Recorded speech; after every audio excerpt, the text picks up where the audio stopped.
E o Senhor venha falar conosco nesta noite. Glória a Deus. Glória a Deus. Cumprimento a igreja com a paz do Senhor Jesus. Oremos. Soberano Deus e eterno Pai, Senhor, graças te damos, ó Deus, por tudo que o Senhor já tem feito, Senhor, no dia de hoje, ó Pai, através, ó Deus, dos teus filhos aqui, ó Pai, que deram, sim, ó Deus, a tua palavra, Senhor, a eles e os louvores, ó Pai. Senhor, neste momento, ó Deus, o Senhor venha, Senhor, usar uma vez mais a vida do teu filho, ó Pai. Não, Senhor, o que está no coração dele, mas o que está no seu coração, ó Deus, entrega para a tua igreja em nome de Jesus. Amém. Glória a Jesus. Meus irmãos, a paz do Senhor. Amém. Aleluia. Aproveitando que os irmãos estão sobre os vossos pés, eu gostaria de convidá-los a abrir a Bíblia Sagrada no livro dos Atos dos Apóstolos, capítulo de número 20, versículo 7, nós vamos ler até o versículo de número 12, Atos dos Apóstolos, capítulo 20, versículo 7 ao versículo de número 12. Eu estarei lendo na versão King James, que diz assim, Atos 20, versículo 7. No primeiro dia da semana, ajuntando os discípulos para o partir do pão, Paulo pregava para eles, pronto para partir no dia seguinte, e continuou o seu discurso até a meia-noite. Diga meia-noite. E havia muitas luzes no quarto superior onde eles estavam. E havia um certo jovem chamado Eutico, sentado numa janela, diga numa janela, e caindo em um profundo sono, que lhe sobreveio durante a longa pregação de Paulo, caiu do terceiro andar e foi levantado morto. Paulo, porém, descendo, inclinou-se sobre ele, e abraçando-o, disse: não vos perturbeis, porque a sua vida está nele.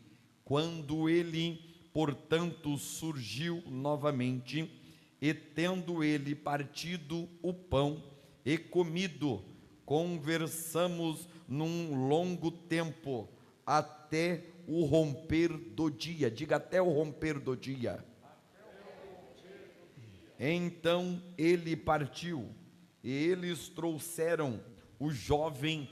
Eu quero louvar a Deus por estar aqui mais uma vez. O Senhor nos dá oportunidades de poder estar com os irmãos. Estamos mais.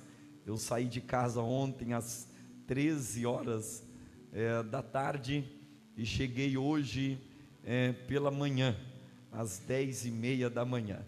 É assim mesmo quando não somos acostumados, né? E não gostamos muito de dirigir. Não adianta, irmão Rudney, brigar comigo, é o que eu consigo fazer no volante, né? Glória a Deus. Estou muito contente de poder estar aqui mais uma vez, rever pastor Renato, que já é um amigo particular, de tanto tempo que estivemos aqui já congregando com os irmãos. Trago um abraço do meu pastor presidente, pastor Eliel Moreira, ali do campo de Medianeira, no sul ali do Paraná. Estamos perto de Foz do Iguaçu. Quando forem orar, continue lembrando de nós nas vossas orações. Louva a Deus de rever os obreiros, amigos que aqui estão. Um abraço no coração de cada um de vocês. Vocês são meus amigos em particular também. Estou aqui por conta da realização de um segundo sonho. O primeiro eu apresento aos irmãos, que é o primeiro livro que eu escrevi. Um privilégio, lançamos agora no dia 8 de novembro, no congresso da Umadepar do ano passado. O título desse livro é Por que não pode ser você? Compre, eu tenho certeza que será de grande valia para você. Quantos livros você já leu neste ano de 2026? Se essa pergunta fosse feita na década de 80, as respostas dos jovens da época eram: eu só consegui ler nesse mês 6 livros, 7 livros. Alguns liam 12 a 16 livros por mês. Hoje, por conta da internet, nos afastamos um pouco dessa cultura. Esse ano 2026 eu só li 2 livros nesse ano, mas precisamos melhorar isso, e quem sabe você se sinta encorajado a partir desse livro que eu escrevi, Por que não pode ser você?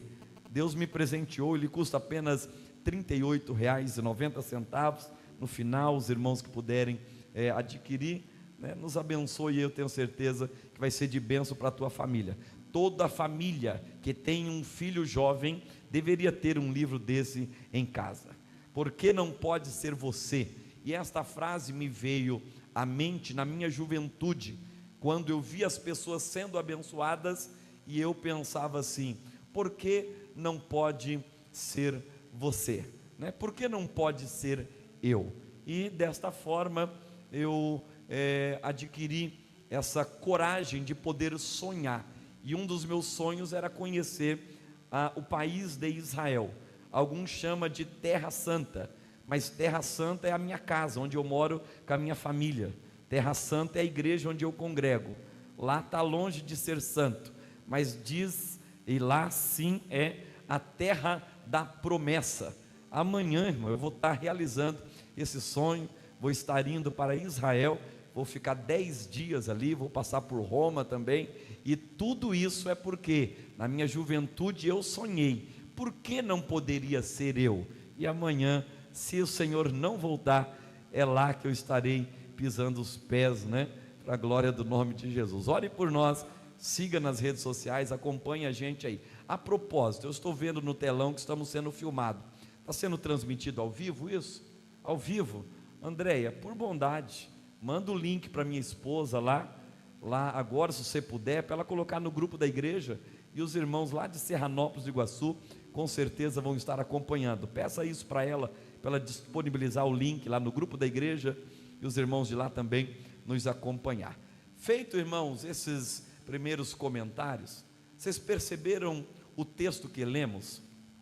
Atos dos Apóstolos, capítulo de número 20, do versículo 7 ao versículo 12, vai contar a história de que Paulo pregando, e por alongar a pregação, e ela se chegar até a meia-noite, dado a meia-noite, um jovem chamado Eutico, diga Eutico, ele estava sentado em uma janela, e por estar no 3º andar, ele é acometido de um sono, e ele dormindo cai da janela, e é encontrado, ou como a Bíblia diz, levantado morto, lá no chão. Paulo então desce, deita-se sobre ele, abraça-o, e aquele menino ressuscita. Eles voltam de novo para o lugar onde estavam, no 3º andar, e continuam falando a respeito da palavra, até o amanhecer do dia. Essa pequena história bíblica que lemos, é o que iremos meditar e refletir nesse período de tempo que temos.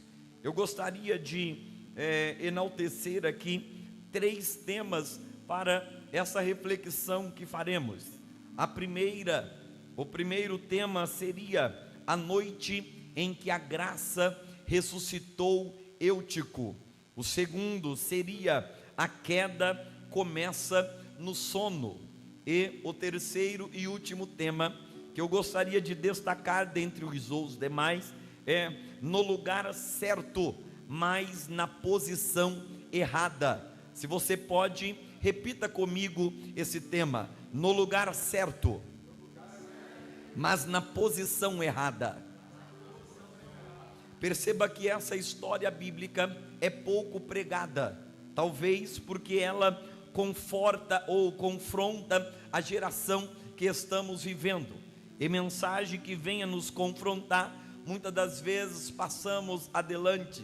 Todavia, é este confronto desta palavra que vamos meditar. É verdade que, se nós analisarmos, estamos vivendo num tempo em que a igreja está cheia, mas o coração de muitos está vazio. Quando nós olhamos para o tempo em que estamos vivendo, percebemos que vivemos em um tempo em que há som, há microfone, há instrumento, mas falta temor, há culto, mas falta fome pela palavra, fome por se alimentar daquilo que é mais sagrado e que mais importa, que é a palavra de Deus para as nossas vidas. E eu vou dizer uma coisa aqui com muita seriedade: o maior perigo da igreja hoje não é o diabo lá fora, o maior perigo da igreja hoje é o crente dentro da igreja, mas dormindo. O maior perigo da igreja não é o diabo que está lá fora, o maior perigo é o crente dormindo dentro da igreja. Alguém vai dizer algo que é costumeiro dentro da igreja Assembleia de Deus, quando se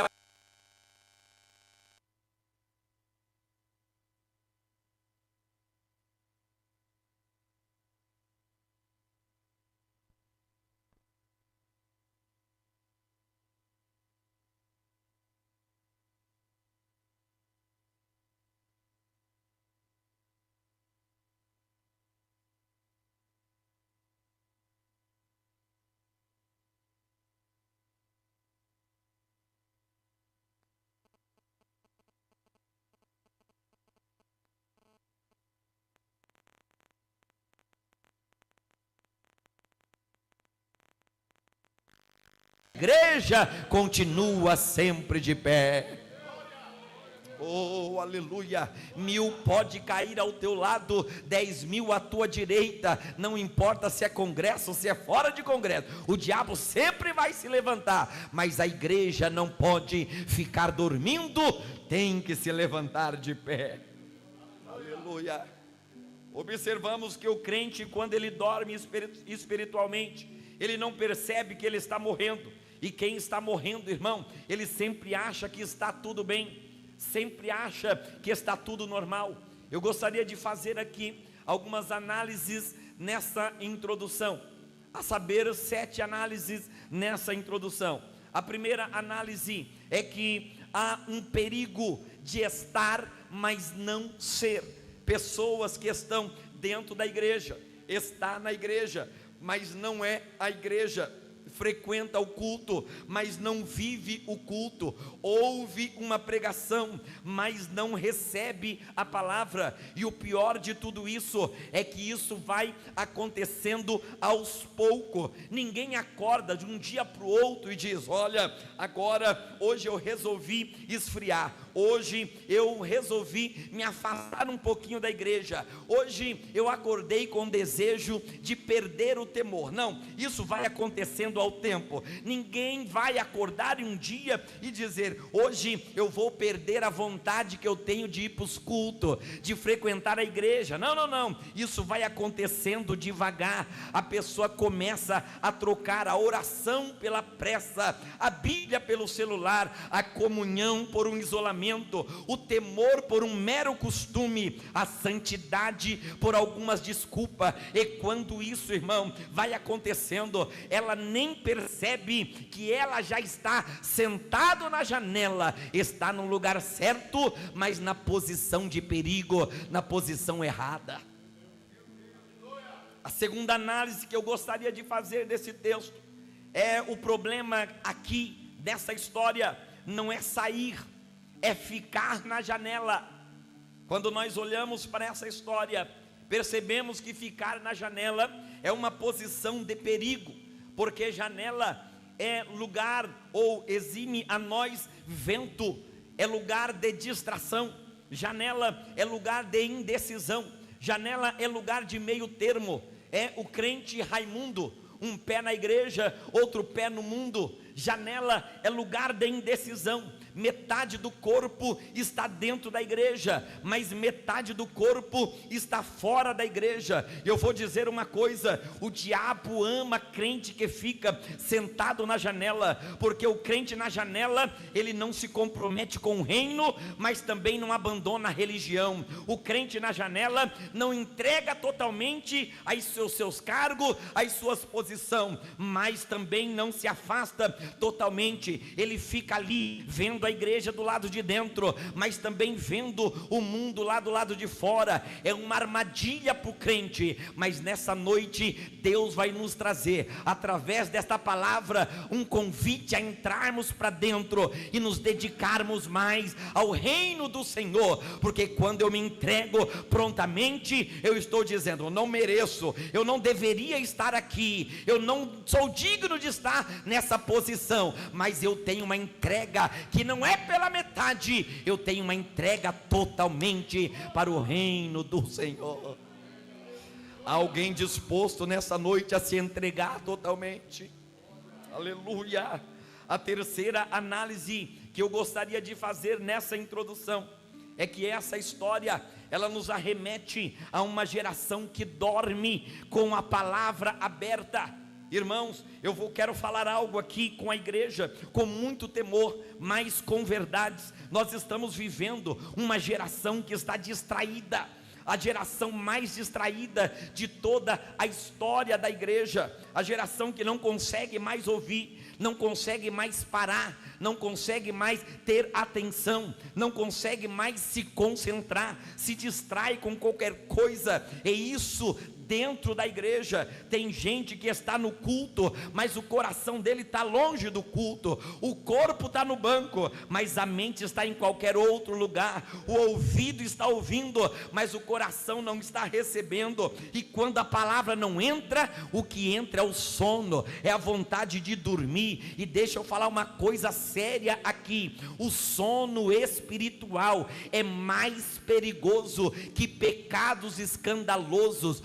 Guarde isso: o sono espiritual é mais perigoso que pecados escandalosos. Perceba que pecado escandaloso, ele assusta todo mundo comenta, todo mundo fala, porque é um pecado escandaloso. Mas olha o perigo do sono espiritual. O sono espiritual não assusta. Quando a pessoa percebe, ela não chora mais, mas acha que está tudo normal.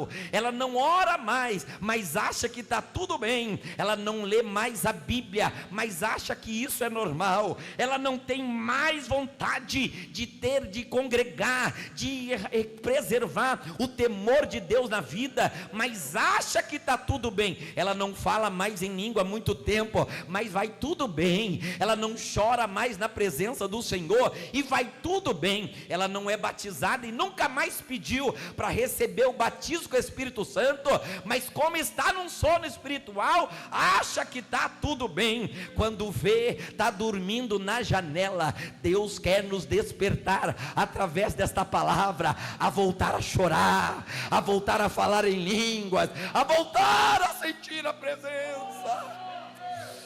Uramando ya churecanda labadash. Aleluia. Sono espiritual não prega crente que está despertado. Sono espiritual é um perigo, mas não prega quem está debaixo do fervor, debaixo da graça, debaixo da unção, que acredita que o mesmo Deus de hoje é o mesmo Deus de ontem e é o mesmo Deus que será eternamente.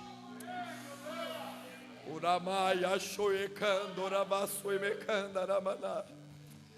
Vale a pena conhecer e viver este Deus. A quarta análise que eu quero fazer nessa introdução é que o mais sério é quem dorme, não percebe que vai cair. Quem está dormindo não percebe que a queda é iminente. Já observou alguém quando está dormindo? A pessoa, irmão, quando ela está dormindo, ela não percebe o tempo passar. A pessoa que está dormindo, ela não percebe nenhum perigo chegando.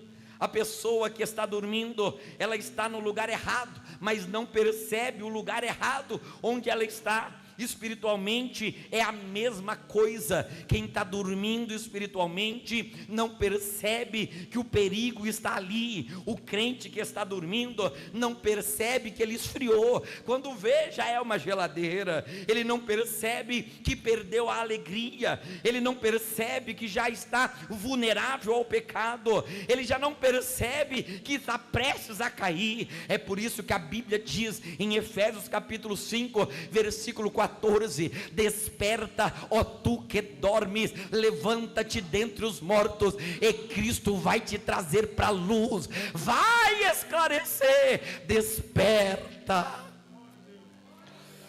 Oh, aleluia. Você já deve ter visto uma pessoa cochilando na igreja, e é interessante falar disso. Eu faço sempre esta comparação. Quem aqui já cochilou no culto? Levante a mão assim, eu quero ver. Já cochilou? Esses dias, não faz muito tempo, eu dei uma cochilada feia no culto, estava cansado demais.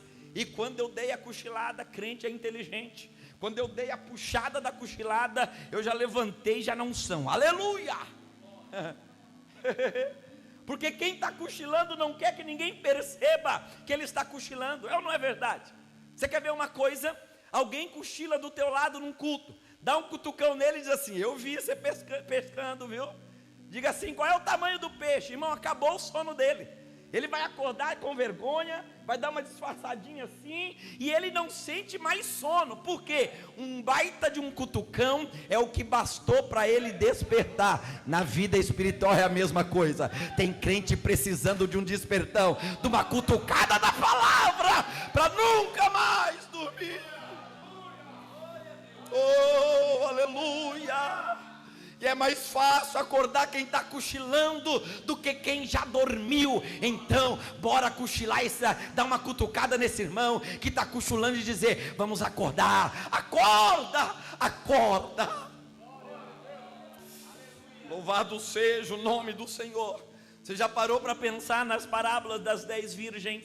A Bíblia vai dizer que elas cochilaram todas e adormeceram. Uma coisa que eu aprendo nesta palavra é que ninguém dorme sem antes cochilar. E quando tem alguém cochilando em cima de uma janela, se alguém tivesse despertado Eutico, ele não tinha caído, não tinha morrido, mas deixaram o menino cochilar. Então, meu irmão, quando você vê alguém cochilando, não fica parado esperando a queda dele, a queda dela. Algum até comemora nas redes sociais, porque pecado escandaloso chama mais atenção, mas o sono espiritual é mais perigoso, é silencioso, ninguém percebe, está tudo bem. Ei, quando alguém vai ter a oportunidade, vai dizer assim: ah, irmão, no meu tempo, naquela igrejinha, é o espírito de pequenez, né, que pega ele, é o demônio da pequenez. Naquela igrejinha pequenininha, quando nós fazíamos um cultinho, tinha um pouquinho de irmão, mas a graça de Deus descia ali. Por que não desce agora? Porque Deus mudou? Não, porque você esfriou, você já não é mais a mesma pessoa, você já não sente mais a graça. Mas a palavra de Deus nesta noite vai nos despertar.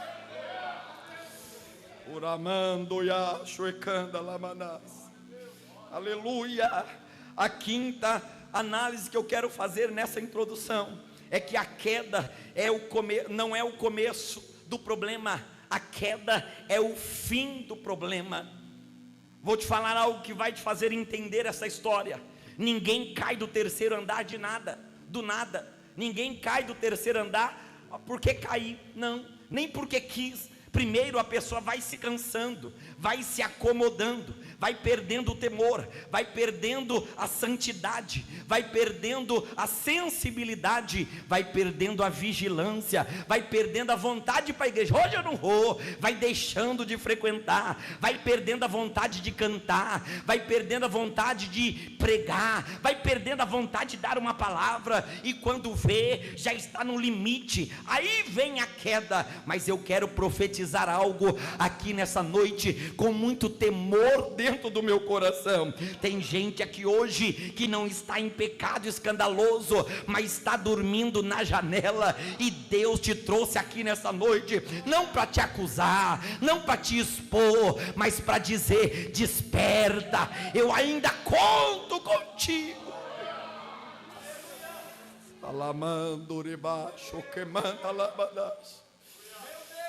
Eu estou sentindo graça nessa palavra aqui, e Deus não te trouxe em vão aqui nessa noite. A sexta análise que eu quero fazer desta palavra introdutória, e agora que vem o detalhe: essa história aconteceu dentro de um culto. Ei, essa história, irmãos, ela não acontece fora do culto.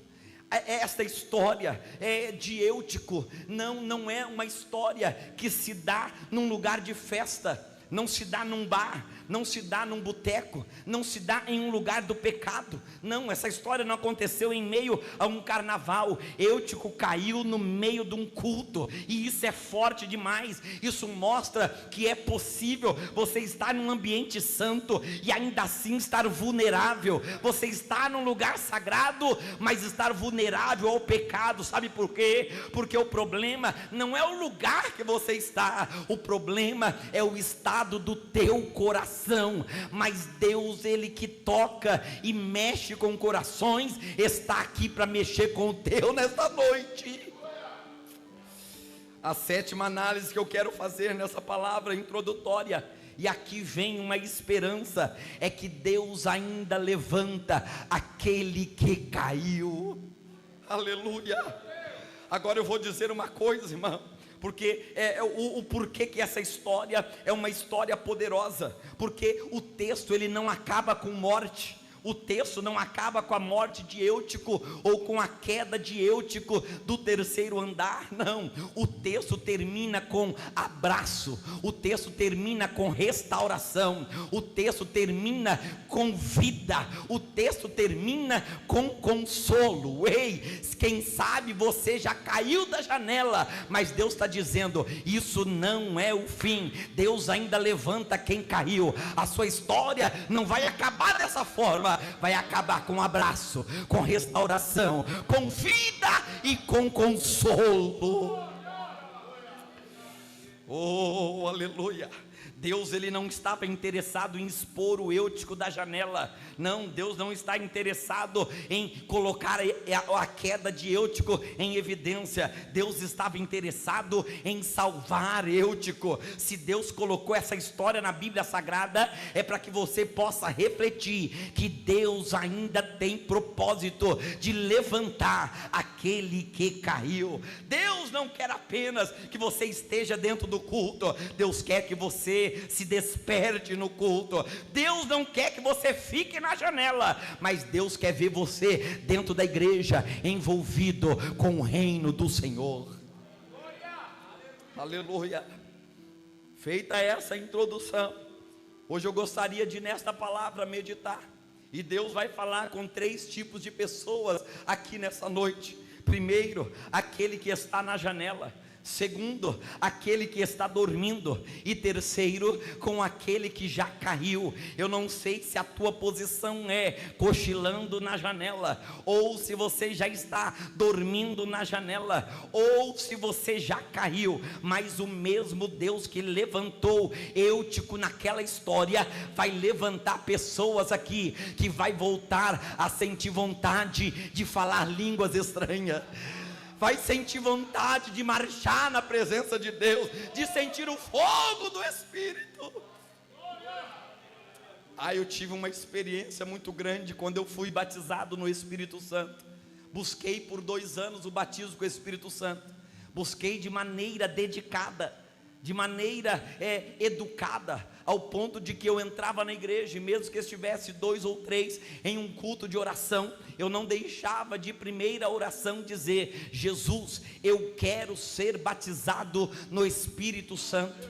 2 anos se passou, eu fui pregar um dia, com 19 anos de idade. Meus pais faltaram no culto, mas meu irmão me levou. Ele tinha um fusquinha, e a igreja ficava num morrinho íngreme. Ele para o fusquinha lá, nós descemos, entramos para o culto, e eu vou pregar. Sempre gosto de, tenho o costume de pregar com um pedestal, e eu estava ali já com 19 anos, faz muito tempo, acabei de completar 44 anos agora, no mês de fevereiro, e eu pregando sobre a mensagem da cruz. E quem diria, imaginaria que eu ia conhecer o Monte Caveira, e ali pregando, eu dei um passo para trás, e quando eu dei um passo para trás, antes eu tinha dito as palavras em aramaico, que Jesus disse na cruz: Eli, Eli, lama sabachthani. E quando eu disse aquelas palavras que em português significa: Deus meu, por que me desamparaste? Parece que eu estava clamando por conta de que não era ouvido por 2 anos.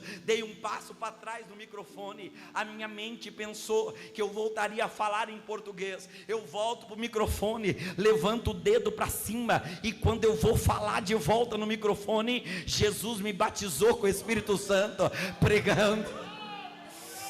Irmão, a única coisa que eu ouvi depois no culto foi sapato batendo no chão, palma batendo, e foi um marulho de língua estranha dentro da igreja. Eu desci falando em língua, o culto acabou na línguas estranhas. Meu irmão me coloca dentro do fusquinha, liga para o meu pai e para minha mãe e diz: vem buscar o Enéas, que ele está passando mal. Meu pai e minha mãe vieram desesperados, deixaram o carro lá embaixo, o meu irmão estava lá embaixo para receber. Cadê o Enéas? Está lá em cima dentro do fusca. Quando meu pai e minha mãe chegou, eu estava falando em línguas estranhas dentro do fusquinha. Aleluia. Fui embora para casa falando em língua estranha. Os irmãos que não estavam no culto ligaram para mim. Eu pegava o telefone fixo e ia atender. Irmão Enéas, conta para mim. E eu contava em línguas estranhas.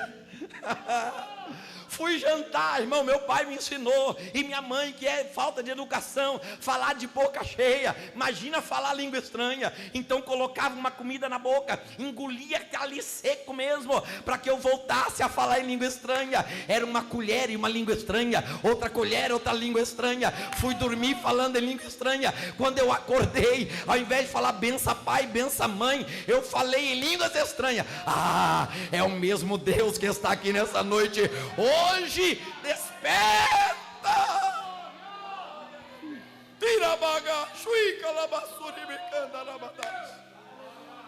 Você ainda sente esse fogo pentecostal? Você ainda sente essa chama pentecostal, que é a marca da igreja Assembleia de Deus? Você ainda sente essa marca?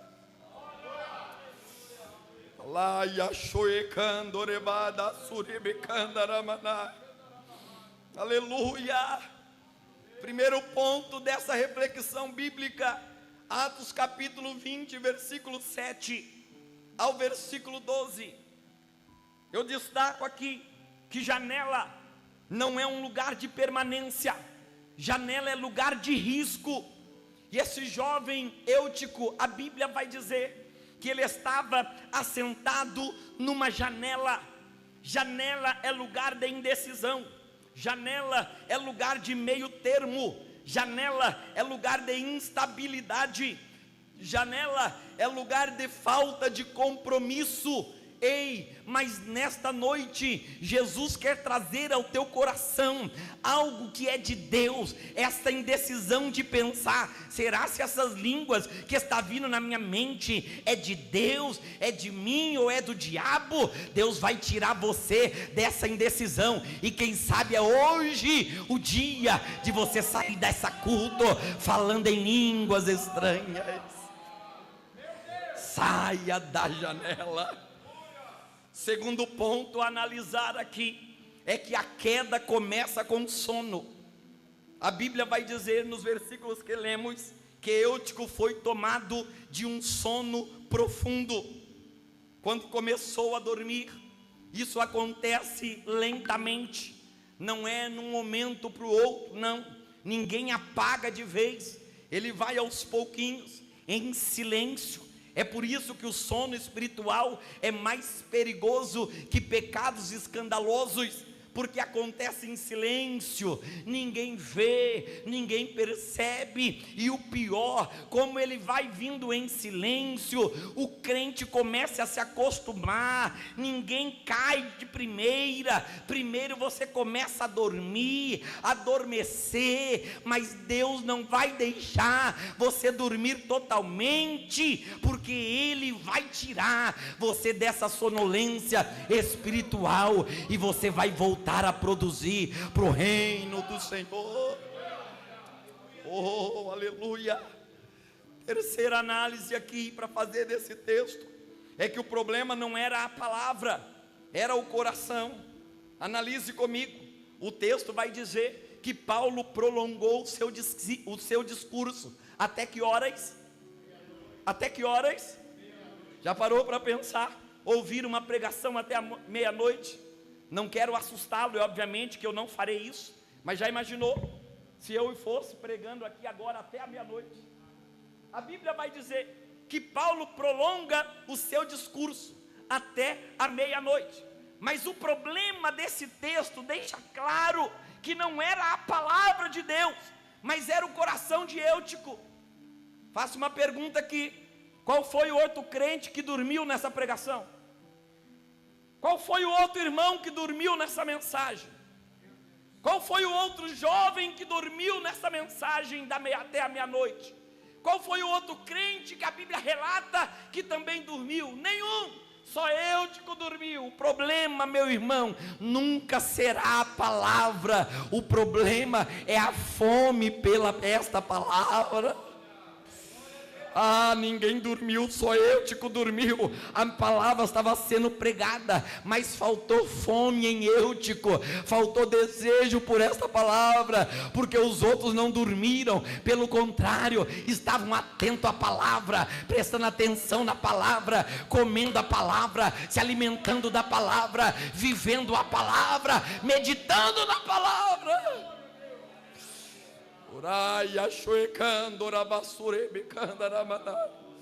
Qual foi a última vez que você se alimentou desta palavra? Ah, pastor, eu começo a ler a Bíblia, logo já me vem um sono. Ah, mas está tudo bem, está tudo normal, é assim mesmo. Não, não é assim mesmo. Desperta, come esta palavra, porque o problema nunca vai ser a palavra, o problema é a fome pela palavra.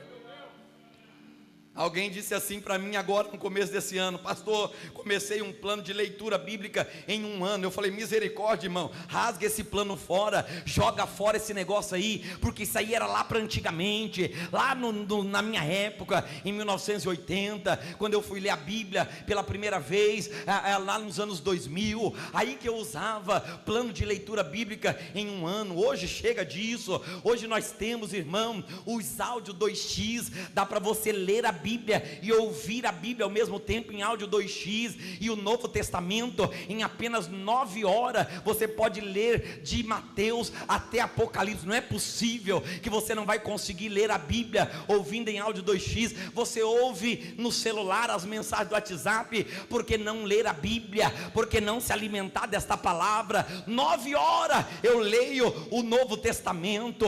Ah, você pode se dedicar um pouquinho mais, em apenas 31 horas, ler toda a Bíblia Sagrada, de Gênesis até o Apocalipse. Eu disse: larga esse plano de leitura bíblica fora, porque apenas em 30 dias você consegue fazer um plano em ouvir e ler a Bíblia, porque o problema nunca é o tempo de leitura, o problema nunca vai ser a meia-noite, o problema é a falta pela palavra. Palavra não é problema, palavra é a solução da tua vida. Oh, aleluia, leia a Bíblia Sagrada. Eu estava vindo para cá, parei o carro atrás de um outro carro, e eu disse assim: olha, gostei disso aí, vou copiar e vou colocar no meu carro. Atrás do carro estava escrito: leia a Bíblia, leia a Bíblia. Essa palavra nunca pode sair da tua vida. Leia a Bíblia, leia a Bíblia. Glória, aleluia. Quando foi a última vez que você pegou na Bíblia em casa, irmão? Quando foi a última vez que você meditou na palavra de Deus em casa? Ou você é daquele que só vem se alimentar do que o pastor dá? Ou você lê Bíblia, ama a Bíblia, ame a Bíblia. Não é só no dia da Bíblia que a gente faz uma postagem bonitinha lá, olha a Bíblia, coloca debaixo do braço. Hoje a gente tem crente que nem mais traz Bíblia para a igreja, já vai estar no telão mesmo, então eu vou ler lá. Isso é desculpinha, porque ele tem vergonha de andar com a Bíblia, tem vergonha de encontrar os amigos de serviço dele, encontrar ele com a Bíblia na mão. Mas Deus vai levantar uma geração que ama a Bíblia, que tem fome pela palavra, que não se conforma com a Bíblia do data show, ou com a Bíblia do aplicativo do celular. Não, ande com a Bíblia, coma a Bíblia, se alimente da Bíblia, viva a Bíblia, compre uma Bíblia, aleluia. Eu tenho até hoje 21 Bíblias na estante do meu escritório. 21 Bíblias, estou de olho em outras aí para comprar. Ame, leia a Bíblia Sagrada. Vamos a outra reflexão desse texto. Quando a pessoa cai, a igreja logo assusta. Percebe? Eutico caiu na mesma hora. Desceram para acudir Eutico. Acabou o culto, acabou a palavra. A Bíblia vai dizer no texto que lemos que ele cai do 3º andar e foi encontrado ou levantado morto. Pois eu gostaria de falar de alguns tipos de queda. A primeira queda é a queda moral. A segunda queda é a queda emocional. A terceira queda é a queda espiritual. A quarta queda é a queda ministerial. E a quinta queda, a queda familiar. Queda moral. A pessoa já perdeu a noção de certo e de errado. Aquilo que é mal para ela agora é bom, ou como alguns usam dizer, não tem nada a ver. A queda emocional, tem pessoas que vencem gigante, mas perde para questões emocionais, de ansiedade, de depressão. Ei, se você já venceu o gigante, vença também essas quedas emocionais que você passa por elas. Outra queda, a queda espiritual, desceu da graça. Mas também tem a queda ministerial. É aquele que pregava, não prega mais. É aquele que gostava de fazer a obra de Deus, mas está cada dia perdendo essa vontade. Já não lê mais a Bíblia, já não quer mais oportunidade, já não tem mais desejo. Eu sou de uma época em que os jovens já cresciam na igreja, cooperadores. Daqui a pouco ele almejava o diaconato, daqui a pouco ele almejava ser um presbítero, daqui a pouco ele não via a hora de ser consagrado a evangelista, daqui a pouco ele não via a hora de ser um pastor, mas hoje em dia está cada vez mais perdendo esse desejo. Ei, Paulo nos alertou: quem ama o episcopado, excelente obra deseja. Deus vai voltar a colocar desejo em homens e mulheres que perderam o desejo ministerial. Você vai voltar a sonhar a fazer a obra, você vai voltar a sonhar em fazer a missão, você vai voltar a sonhar em pregar a palavra.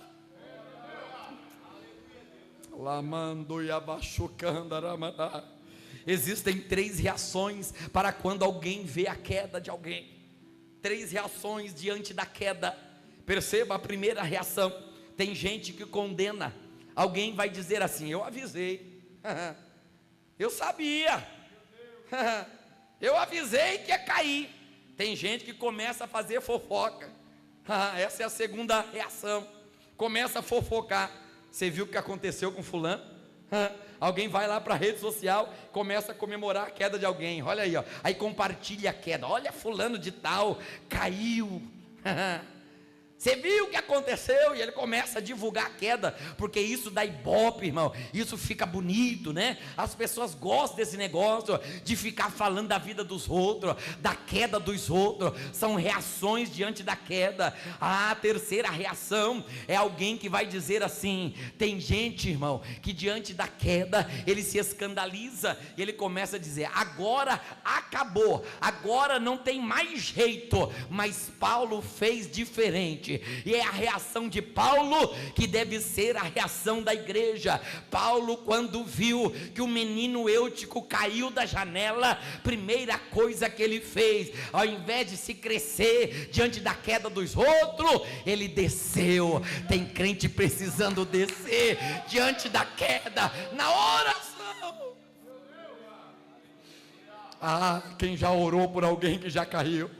Quem já desceu na oração por alguém que já caiu, ao invés de ficar dizendo, eu avisei, viu o que aconteceu, agora acabou. O crente que é crente mesmo, diante da queda, ele desce para socorrer. Aleluia. Versículo 10 da leitura que fizemos, Paulo desceu, Paulo se inclinou sobre ele, e Paulo abraçou. Diante da queda, irmão, seja aquele que desce, aquele que se inclina, e aquele que abraça. Sabe por quê? Evangelho não aponta dedo, evangelho nunca vai apontar dedo, evangelho ele desce para abraçar. É uma boa mensagem para você postar nas suas redes sociais. Evangelho não aponta dedo, evangelho desce para abraçar. Aleluia. Sexta, e nós já estamos quase chegando no final das reflexões. Sexta análise para fazer do texto em si: não vos perturbeis, Deus não desistiu de você. Aleluia. A Bíblia vai dizer, não vos perturbeis, que a sua alma nele está. Deus está dizendo nessa noite, ei, calma, ainda tem vida, você ainda está no culto, você ainda está ouvindo a palavra. Calma, não se assuste, é hora de você se levantar diante da palavra. Vamos fechar aqui a nossa reflexão. Sétima posição a entender é que ele volta para a palavra, porque a palavra sempre tem o poder curador.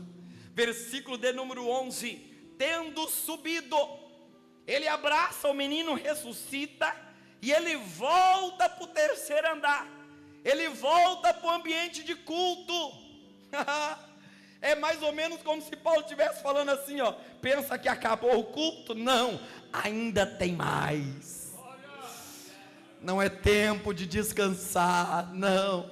Miqueias 2:10, levantai-vos e andai-vos, porque não será aqui o vosso descanso. Levanta! Ainda não acabou o culto, vamos voltar a cultuar. Ei, irmão, eu dormi, eu estava na janela, eu caí, não importa. O que importa é que a alma ainda está em você, e enquanto a vida ainda há esperança, o que importa é que você está vivo. Vamos voltar a cultuar, vamos voltar da glória, vamos voltar a adorar ao Senhor, vamos voltar a fazer a obra do ministério, vamos voltar ativa, porque a obra não acabou.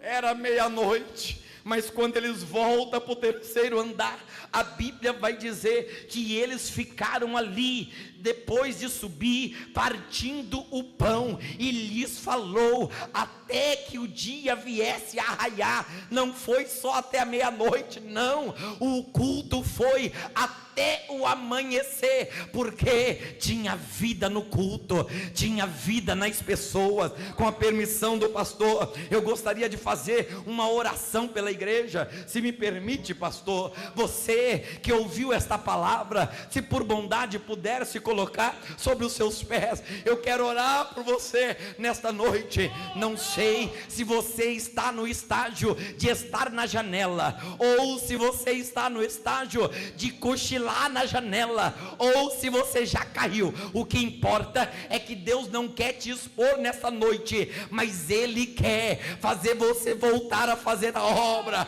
voltar para o culto, porque o culto ainda não acabou.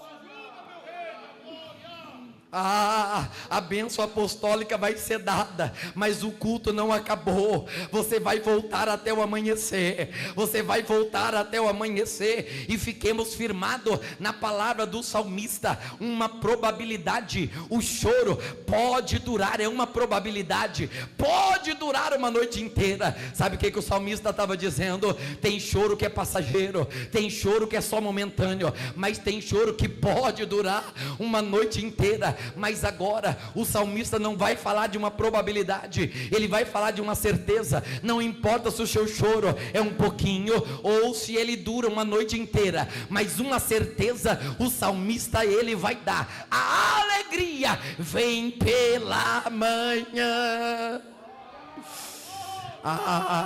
Eu vejo o crente nessa noite que pode receber esta palavra. Eu vejo o crente nessa noite que pode levantar a sua mão para o céu e dizer: Deus, eu estava à beira de cair, eu estava na janela, meu Deus, eu estava cochilando, ou quem sabe eu caí, mas Deus está dizendo: o Evangelho te abraça, o Evangelho te abraça. E se eu posso ouvir você adorar ao Senhor Jesus, comece a adorar enquanto eu oro, glorifica ao Senhor. Enquanto eu oro, diga: desperta, meu Pai. Eu ainda sou pentecostal, eu ainda creio no batismo com o Espírito Santo, eu ainda creio no poder, e eu estou sentindo algo tão tremendo da parte de Deus aqui nessa noite. Enquanto eu oro, Deus te visita. Enquanto eu oro, Deus te visita. Enquanto eu oro, Deus te batiza. Enquanto eu oro, Deus renova a tua vida. Senhor, nosso Deus e nosso Pai, eu oro pela tua igreja do Jardim Planetário nesta noite. Visita o teu povo, visita a tua igreja, Pai. Esse crente que ouviu esta palavra nesta noite, enche ele, enche ela, que o poder pentecostal venha sobre o teu povo nesta noite, que a glória desça, que a glória desça.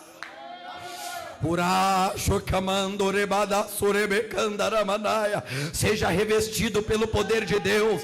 Jesus, desperta a tua igreja. Jesus, desperta a tua igreja. Jesus, desperta a tua igreja nesta noite. Amando e abassurecanda.